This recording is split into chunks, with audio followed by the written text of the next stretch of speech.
Hey everyone! Have you ever needed help at work but weren't sure how to ask for it? Maybe you're worried about interrupting someone, or you don't want to sound unprepared. Yes, that happens more often than people think. Sometimes you're not even sure if your question is appropriate. Exactly. But knowing how to ask for help clearly and politely is an essential workplace skill. And once you learn a few practical phrases, it becomes much easier to do it naturally. In this video, we'll walk through several real workplace situations and show you how to ask for help in a professional way. Let's get started. Okay, quick context. Brian has just joined the marketing team, and I'm Jenny from HR. Today we'll walk through a few common situations where employees often need help at work. For example, when you're unsure about a task, when you need clarification during a meeting, or when you'd like someone's opinion on a decision. These situations happen in almost every workplace. So let's begin with the first scenario. Hi, Jenny. Do you have a minute? Of course. What can I help you with? I'm working on the social media report for this week, and I want to confirm that I'm using the correct format.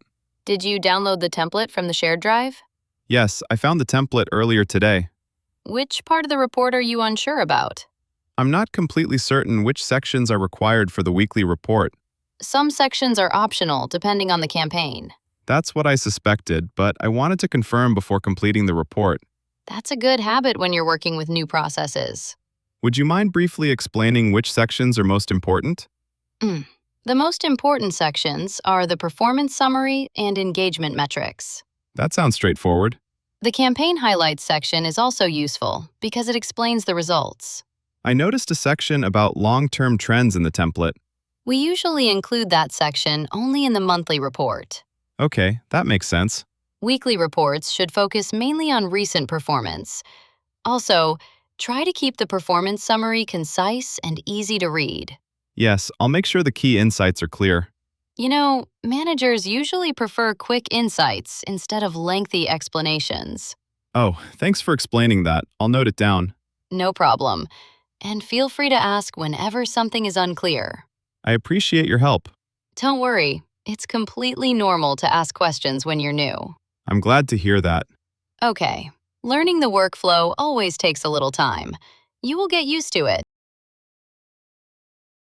Okay, a quick tip is to ask small questions early instead of fixing bigger mistakes later. If you've ever hesitated to ask a question at work, share your experience in the comments. Let's move to the next situation. Sometimes you might hear an explanation in a meeting, but still feel uncertain about the details. Yeah, that situation happens frequently when teams discuss complex projects. In that case, asking for clarification is usually the best option. Okay, let's act it out and see how that might sound during a discussion.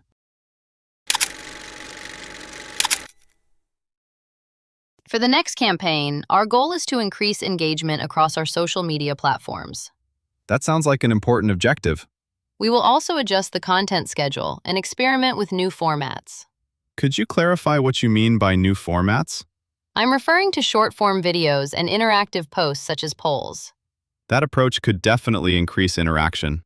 The goal is to encourage the audience to participate more actively.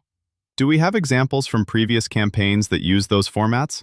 Yes, last quarter we tested several short videos with strong results. I would like to review those campaigns later.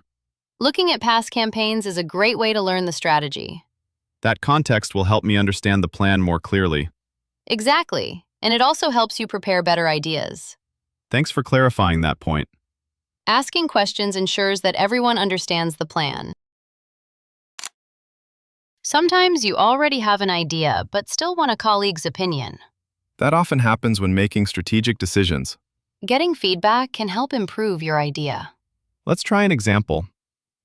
Jenny, could I get your opinion on something? Of course. What are you working on? I'm drafting a proposal for our upcoming marketing campaign. What part of the plan are you considering? I'm deciding which audience segment we should target first. What options are you exploring? One option is to focus on younger customers through social media ads. That seems like a reasonable strategy. I noticed that younger users interact more with our online content. That observation is supported by recent data. I'm also thinking about focusing on existing customers. Existing customers often respond more quickly to promotions. That's why I'm not sure which direction is better. You could test both audience groups. Running two versions of the campaign could work. That approach allows you to compare real results. I like the idea of making the decision based on data. Data-driven decisions usually produce better outcomes. Thanks for sharing your perspective. I'm happy to help.